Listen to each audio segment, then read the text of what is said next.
Manchester United, we've seen that Ten Hag has made a lot of changes on the pitch. And to make a lot of changes on the pitch, you need to make a lot of changes off the pitch. And in this video, we're going to be diving into the side of Erik Ten Hag you don't see, the things he's done off the pitch. Marcus Rashford has come out and spoken about Ten Hag dropping him for being 45 seconds late, how he wanted to leave Man United, but Ten Hag coming in and how Ten Hag changed the culture, made him happy to stay at Manchester United. But also, Laurie Whitwell's done a really good article that's given insight into the things that Ten Hag has done in pre-season, going down to every detail, shouting at players, having a go at players, stopping training if someone messes up a pass, and his elite high standards, which we're going to dive into right now. Now go check out Laurie Whitwell's article by The Athletic.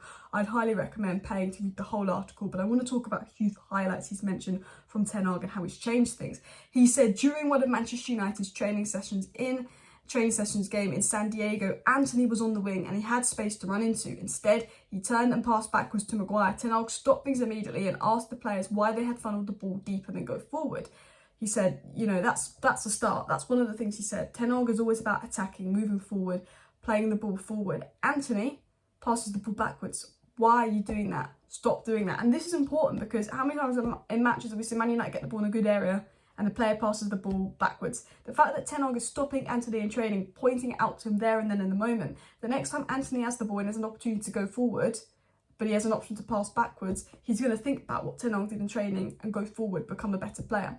It was also said Ten Hag joined in the drill himself, showing them how he wanted the move to go, pick up possession in midfield, beckon a press from Alvaro Fernandez, then pass to Lindelof, then drop into defence for the return. Ten Hag's literally joining in training. Ten Hag's not just a manager, he's a coach. He's joining in training. He's showing the players exactly how he wants them to play, exactly how he wants them to pass the ball, exactly how he wants them to move the ball. He's joining in training.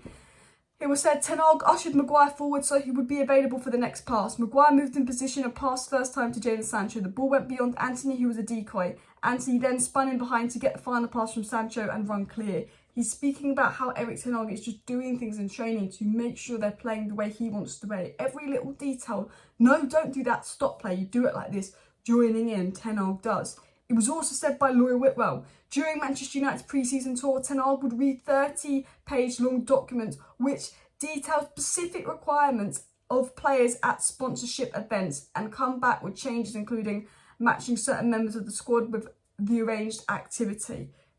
30-page long details about requirements, what you've got to do at sponsored events, but also we know Ten Hag is eager to keep the focus at Manchester United on the pitch and lower down on commercial events. But we've heard things about Ten Hag making players wear certain colour socks and emailing their dress code every day. He's sending them 30-page documents to read about what they've got to do at events. And people might say this is too strict, it's too much, but it's like Fergie. Discipline, elite discipline is so important for a squad. When we saw Man United going wrong last season, the dressing room going wrong last season, and under Ole, under Rangnick, well, I say last season, it'd be the season before now, 2 seasons ago, we saw players turning, we saw the lack of discipline in the players, the lack of respect for the manager. We've got a manager that's instilling discipline, the strictest rules, which is exactly what we need.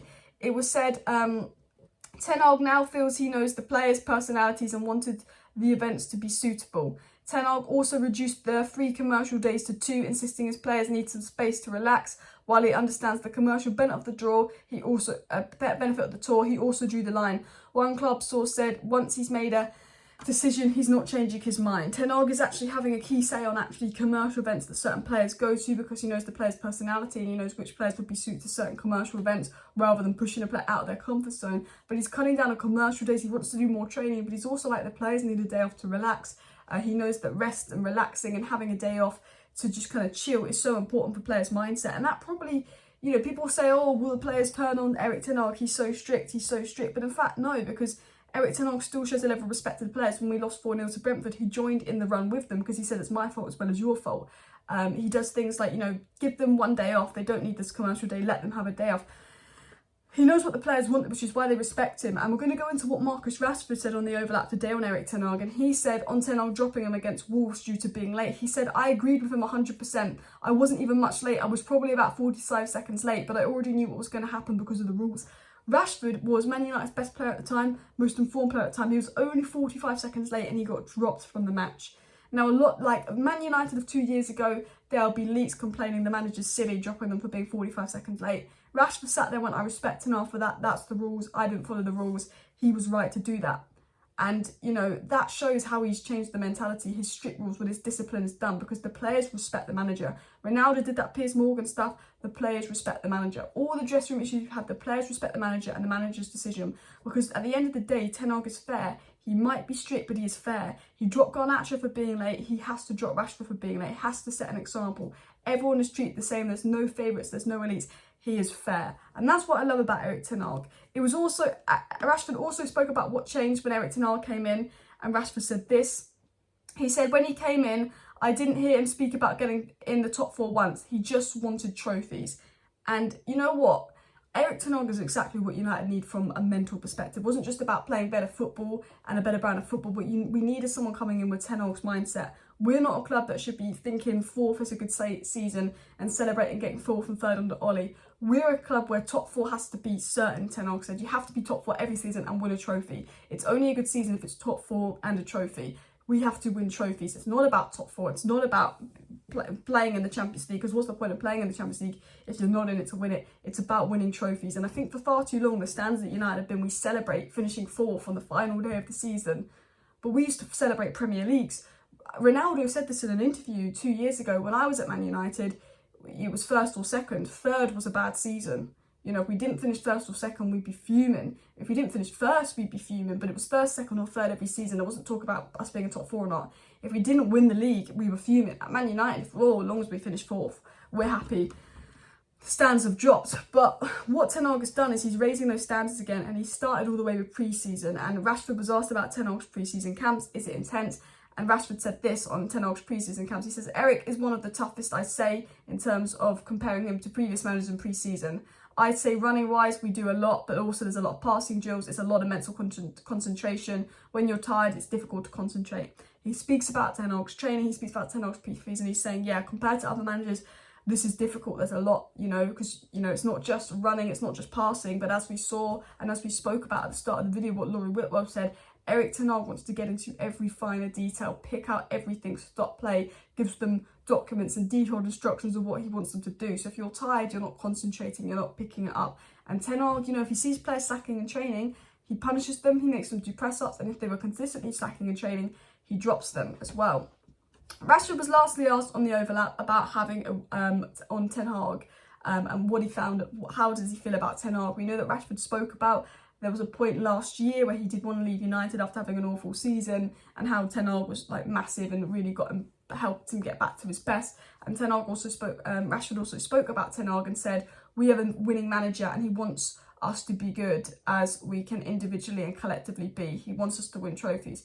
We have a winning manager who wants us to be the best we can be individually and collectively. He wants to win trophies. And that is Ten Hag's mindset. Ten Hag respects the players. Ten Hag disciplines the players. He goes down to every finer detail to make the players get better. If that's working hard, if that's every instruction, every tactic, clear instructions for the tactics, clear communication with the players.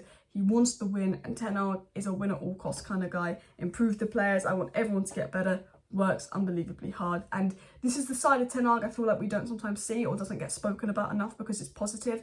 The media only want to talk about negative things when it comes to Ten Hag because it gets more clicks and interactions, but this is the side of Ten Hag we don't see, and this is a really good side of Ten Hag, and that's why I kind of wanted to make a video mostly covering this. So please do smash that like button if you like Erik Ten Hag. And before I end the video, I just want to get into a little bit of news that's just come out, that Amad Diallo will be with Man United for the start of the season because he's got an injury and he won't be able to go out on loan, which I think will mean that Pelistri will most likely go out on loan. I think one of Pelistri or Amad needs to go out on loan. I think if they both stay, they're not going to get the minutes. Hannibal Mejbri to Luton, Premier League loan should be good. I don't want Pelistri going to Boca Juniors. I think he's capable of getting a Premier League loan.